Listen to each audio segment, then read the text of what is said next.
Olá, literamigos, eu sou a Luana e hoje eu vim falar pra vocês sobre as minhas leituras do mês de agosto.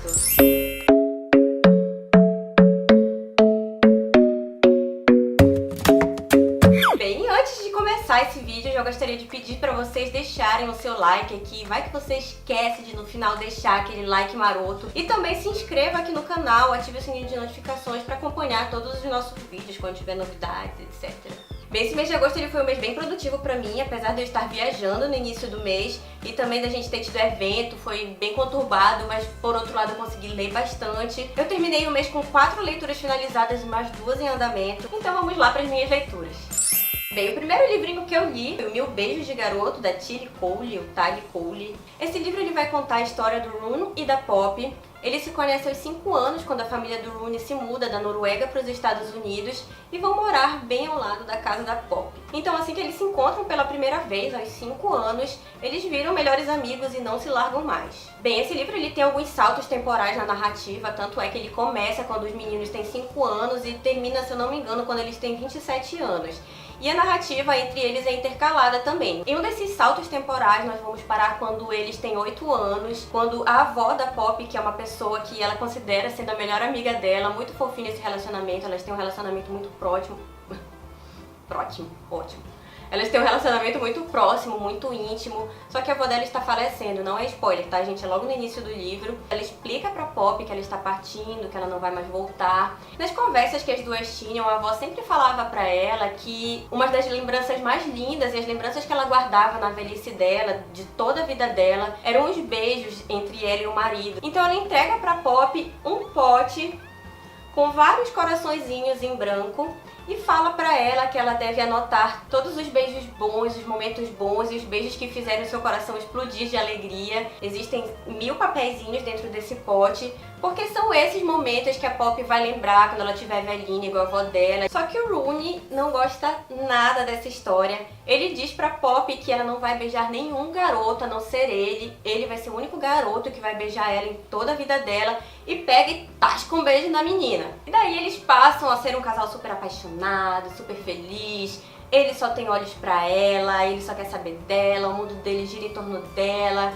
E ela, por outro lado, diz que ela não é a garota mais maravilhosa do mundo, nem da escola. Que todas as meninas querem ficar com ele, que ele sim é maravilhoso, que ele é lindo. Só que então acontece que aos 15 anos o Rune vai ter que voltar para a Noruega. O pai dele ele recebe uma proposta de trabalho e por isso eles vão ter que voltar a morar por 2 anos no país de origem e depois pode ser que eles possam voltar para os Estados Unidos. Daí ele e a Poppy decidem que eles vão continuar namorando durante esses 2 anos mesmo à distância. Só que exatamente nesse período, após os 3 primeiros meses que o Rune parte, acontecem algumas coisas na vida da Poppy e por isso ela decide se afastar, quebrar o contato definitivamente com o Rune. E ele fica completamente sem entender o que foi que aconteceu, porque pra ele até então estava tudo bem. Daí ele começa a mudar totalmente, ele fica super revoltado. E após esses 2 anos que eles têm que ficar lá na Noruega, eles conseguem voltar para os Estados Unidos e eles voltam exatamente para onde? Morar onde?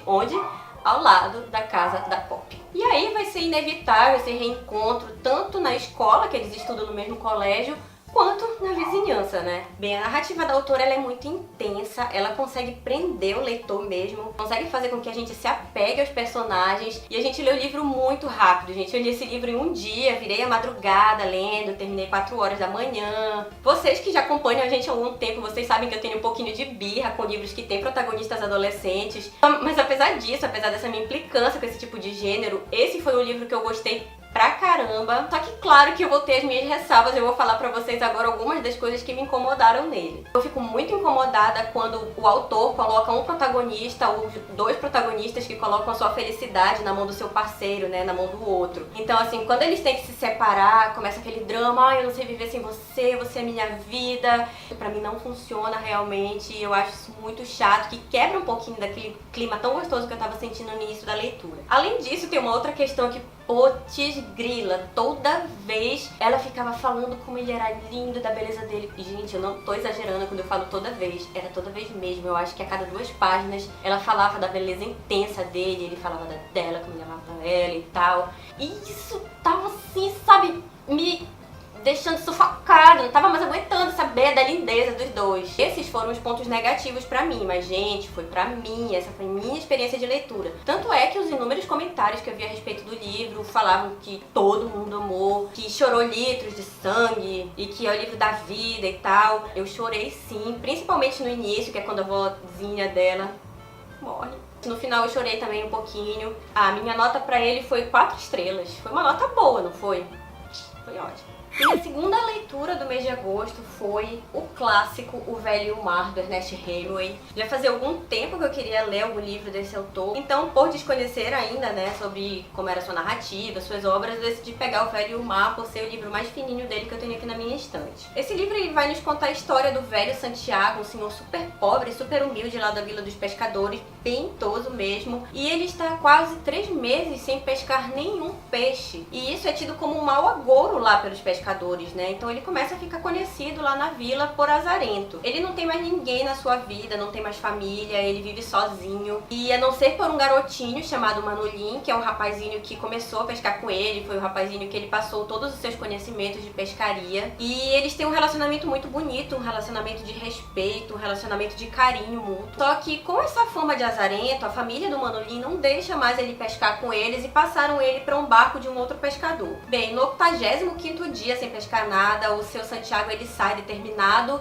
fazer o que for possível que ele faça para voltar com o peixe, porque sem ele pescar ele não tem o que comer, ele não tem como vender, ele não tem como se manter. Além disso, ele quer provar para as pessoas que ele é bom sim, que ele tem experiência, que não é porque ele é velho que ele não sabe pescar. Então ele sai nessa pescaria com essa determinação, e é então que um peixe, ele não sabe exatamente a dimensão do peixe, ele só sabe que é muito grande, que é muito pesado, fisga lá a isca dele, pega a linha dele, e ele, sem ter toda a força física, né, da juventude, ele sem ter nenhuma ajuda também, ele acaba ficando 2 dias e 2 noites, se eu não me engano, à deriva, né? Aguardando esse peixe pegar a isca, subir a superfície, para que ele possa enfiar lá o arpão. Para que ele possa pegar o arpão e conseguir matar esse peixe. Bem, gente, esse livro, apesar dele ser super curto, é um livro muito forte, porque grande parte dele é um monólogo, né, do velho com ele mesmo, do velho com o peixe. Sim, ele conversa com o peixe, porque ele está lá 2 dias e 2 noites com esse peixe sozinho. Ele começa a falar sobre os seus temores, ele começa a falar sobre trivialidades mesmo. Então acaba que essa parte pode ser um momento mais cansativo para um leitor que não tenha tanta paciência de esperar pelo final. Bem, O Velho e o Mar, ele é considerado uma fábula, e é um livro espetacular, porque além da história maravilhosa que ele nos conta, o principal, na verdade, o brilhantismo desse livro é a mensagem que ele nos passa. E acredita em mim, esse livro ele vai provocar inúmeras reações, assim, sensações. A gente começa a refletir sobre a vida, sobre a nossa relação com a gente, sobre a nossa relação com a natureza. Bem, O Velho e o Mar, ele é a obra mais popular, assim, do Ernest Hemingway. Ele foi escrito em 1952 e 2 anos depois ele ganhou o Prêmio Nobel em Literatura. E a obra justificada para ele receber esse prêmio foi O Velho e o Mar. Inclusive, um outro famosíssimo escritor que era super fã dele, 30 anos depois, quando ele recebeu o Prêmio Nobel em Literatura, chamado Gabriel Garcia Marques, ele falou que o Ernest Hemingway foi a inspiração dele durante a vida toda dele de escritor. Então, assim, se você ainda não conhece nada do Hemingway, eu te aconselho, assim como eu, a começar por esse livro, que é considerado um dos melhores livros dele, e também por ele ser super curtinho. A minha nota pra ele foi 4 estrelas também. Bem, a minha terceira leitura finalizada é uma graphic novel de Coraline, do Neil Gaiman. Como eu falei pra vocês no nosso vídeo de book haul, ele foi uma grande surpresa pra mim, porque o meu primeiro contato com o Neil Gaiman não foi assim tão bom, que foi através do livro Oceano no Fim do Caminho. O estilo literário que ele escreve, que é o realismo fantástico, talvez seja um estilo que eu não aprecie tanto, que eu não saiba apreciar tanto, né? Então, com relação a Coraline, foi uma leitura que eu gostei, e eu atribuo isso, talvez sim, talvez não, por ser uma graphic novel, né? Por ter ilustrações que auxiliam um pouco essa minha imaginação limitada a conseguir captar exatamente o que o livro quer falar. O Coraline, ele vai contar a história da Coraline, que é uma jovenzinha que se muda com os pais para uma grande mansão. Ela se sente muito sozinha, sempre ela tá querendo brincar, ela tá querendo explorar novas coisas, só que os pais dela nunca têm tempo para ela, nunca tem tempo de fazer as coisas junto com ela. E uma dessas aventuras, explorando lá a casa nova dela, ela acaba entrando por uma porta ela acaba se deparando com uma realidade meio que paralela à realidade dela. Existem os mesmos personagens, assim, os mesmos protagonistas na vida dela, a mãe, o pai. Ai, cachorro, para de fazer barulho, pelo amor de Deus. Tem os pais dela, tem os mesmos vizinhos, a mesma casa que ela vive, só que tem um pequeno detalhe. Todos esses personagens, eles têm um olho de botão, tem um botãozinho no lugar do olho. Essa mãe dela, desse mundo, é super carinhosa, ela quer fazer tudo com ela faz guloseimas pra Coraline comer, o pai dela também super atencioso, quer brincar, quer ir atrás de aventuras com ela. Ou seja, é um mundo que a Coraline tem tudo aquilo que ela queria que existisse no mundo dela real. Os pais dela fossem mais atenciosos, que os vizinhos fossem legais, que eles soubessem falar o nome dela, porque o vizinho chama ela de Caroline, não de Coraline. Então assim, é um pouco assustador esse livro, como eu acho que tudo que o Neil Gaiman escreve, mas foi uma experiência que eu gostei bastante, como eu falei pra vocês. E pelo que eu pesquisei, esse aqui foi o primeiro livro pro público infanto-juvenil, nesse estilo literário que o Neil Gaiman escreve. Então ele tem uma história super interessante por trás dele. Gostei bastante, gente. Eu acho que eu dei 4 ou 4 estrelas e meio. Eu não sei nem se eu avaliei esse livro na verdade, mas eu acho que fica mais ou menos assim a minha nota. Eu tô super boazinha esse mês com nota, né, gente? Eu só li coisa bacana, viu? Gente, 1 minuto de silêncio pra mim, que ao importar o vídeo, né, do cartão de memória para o computador, eu acabei perdendo o vídeo sobre o próximo livro que eu ia falar. Então, né, na preguicinha de não ter que remontar o cenário novamente, com as luzes, com a câmera, com o tripé, etc. Eu vou falar pra vocês daqui mesmo, de onde eu estou sentada, que me entendam, me desculpem, mas não tem condições. Então, o quarto livro que eu havia falado pra vocês e que eu vou falar novamente, que eu li, foi o meu xodózinho desse mês, que é o segundo volume da série Outlander, que se chama A Libélula no Âmbar. E eu li esse livro ao longo do mês inteiro, eu li ele no Kindle. E como eu havia falado já pra vocês, eu lia no Kindle, mas aí quando eu terminava de ler, num determinado capítulo, eu pegava e vinha pro livro marcar, só pra ele não se sentir tão sozinho e tão desprezado. Só pra contextualizar um pouquinho do primeiro livro, né, eu vou falar um pouco sobre o primeiro volume, que é Viajante no Tempo. E nós vamos conhecer a Claire. A Claire, ela é uma enfermeira, ela foi enfermeira na Segunda Guerra e ela era recém-casada quando começou a guerra, então ela foi trabalhar como enfermeira e o marido dela foi trabalhar como soldado da guerra pela Inglaterra. E quando termina a guerra eles se reencontram, decidem fazer uma viagem pela Escócia e ela lá explorando a Escócia, ela acaba parando no lugar mágico, que são as ruínas de Craignadoor. Ela vai nesse lugar e nesse lugar acontece uma mágica, acontece algo que ela acaba viajando no tempo. Ela volta 200 anos antes daquele ano que ela estava. Então ela vai parar no século XVIII, onde ela conhece o Jamie. Amiga, que sortuda que você é, viu? Olha. E acontece tanta coisa nesse primeiro livro que, assim, foi um livro apaixonante, foi um livro encantador. Inclusive, ele foi considerado por mim uma das melhores leituras que eu fiz no ano de 2016. E, sinceramente, eu não sei porque eu adiei tanto a leitura do segundo volume. Na verdade, eu adiei 13 meses, foi 1 ano e 1 mês de diferença, né, entre a leitura do primeiro livro e a leitura do segundo. E eu acredito que o motivo maior seja pela quantidade de páginas. Eu tava morrendo de medo de pegar esse livro. Então, assim, nesse livro nós já vamos acompanhar uma outra aventura do Jamie e da Claire. Eles vão tentar atrapalhar a Batalha de Culloden, que é uma das batalhas da Revolução do Príncipe Exilado Charles Stuart. Pra você que não tá muito familiarizado com esse contexto histórico da Escócia do século XVIII, esse período ele foi marcado pela tentativa de retomar o trono da Inglaterra e da Escócia pelo príncipe Charles Stuart para devolvê-lo a seu pai, que seria o rei de direito. E esse período ele ficou conhecido como a causa jacobita. Inclusive, ele era apoiado pela Igreja Católica, já que o rei que estava, né, no trono nesse período, ele era um rei protestante. Bem, então como a Claire, ela veio do futuro, ela foi casada, ela foi criada por um historiador, ela era bem familiarizada com esse contexto. Inclusive, ela alertou o Jamie sobre o que aconteceria nessa revolução. Os clãs das Terras Altas seriam dizimados, haveria um massacre, né, dentre os guerreiros que lutariam nessa revolução. Então, né, para impedir que tudo isso acontecesse com a tão amada Escócia, a Claire, ela não era escocesa, ela era inglesa, mas depois que ela conheceu o Jamie, ela virou uma escocesa de fato e de direito. Eles partiram em busca, né, de evitar que tudo isso acontecesse. Então, a partir desse momento, você vai voltar para o cenário anterior, com as luzes anteriores, para a qualidade anterior. Me desculpem mesmo por essa falha.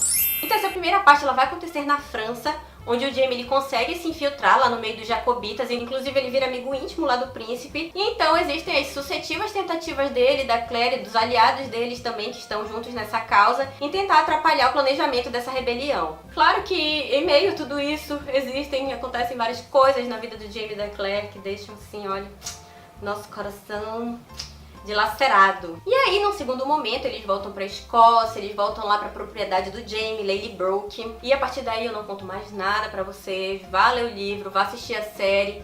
Eu só posso dizer, gente, que você tem que ter o sangue forte, tem que ser uma pessoa, sabe, assim, muito elevada espiritualmente pra aguentar tanta pressão nesse livro, olha, eu vou te falar. E aí, não satisfeita em ter terminado esse livro, porque, gente, esse livro ele termina de uma forma, assim, que arrasadora. E aí eu não aguentei, né, amiguinhos? Eu peguei o terceiro volume logo. Passei nem um dia para ler o terceiro livro, que se chama O Resgate no Mar. Esse livro ele é dividido em duas partes. Esse daqui é a parte 1, tem 500 e poucas páginas. Eu já tô, inclusive, terminando. Mas eu não vou falar muito dele, porque eu comecei a ler ele no último dia do mês, então ele meio que não cabe nesse vídeo.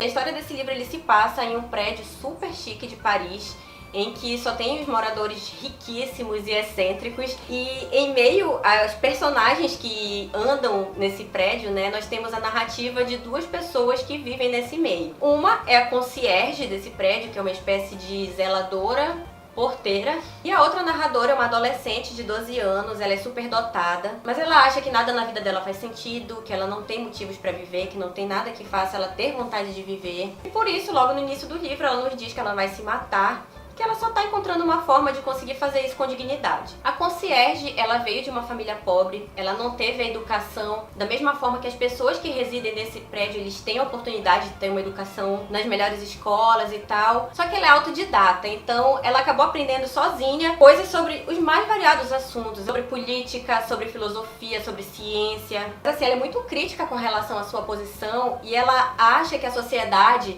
além de não acreditar que uma pessoa no nível tão abaixo do deles, né, seja tão inteligente, eles também não querem isso. E por isso ela diz que ela atende às expectativas que a sociedade tem sobre ela. E assim, essa é uma personagem muito peculiar, né? Ela tem umas reflexões assim que fazem a gente refletir também sobre muita coisa. Eu vejo que esse é um livro muito interessante, apesar de não ter terminado, na verdade eu tô bem no início dele, eu acho que eu li umas 80 e poucas páginas. Eu confesso que eu me sinto um pouco burra lendo esse livro, porque assim, ele tem uma linguagem mais densa, né, um pouco mais difícil. E às vezes eu tô lendo assim, eu pego, volto, que eu acho que se você está buscando um livro pra te fazer pensar, pra te fazer refletir sobre a vida, sobre suas convicções, esse é um livro que você pode gostar muito, viu?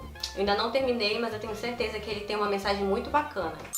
É isso, gente. Essas foram as minhas leituras do mês. Eu tentei ser o mais diversificada possível. Se você ainda não deu o seu like nesse vídeo, por favor, não deixe de dar. Deixe seu comentário também se você leu algum desses livros aqui, o que você achou. Nos siga nas redes sociais também aqui embaixo. Nós somos Literamigas 4 no Instagram, no Twitter, no Facebook. E é isso, gente. Um beijo. Até o próximo vídeo.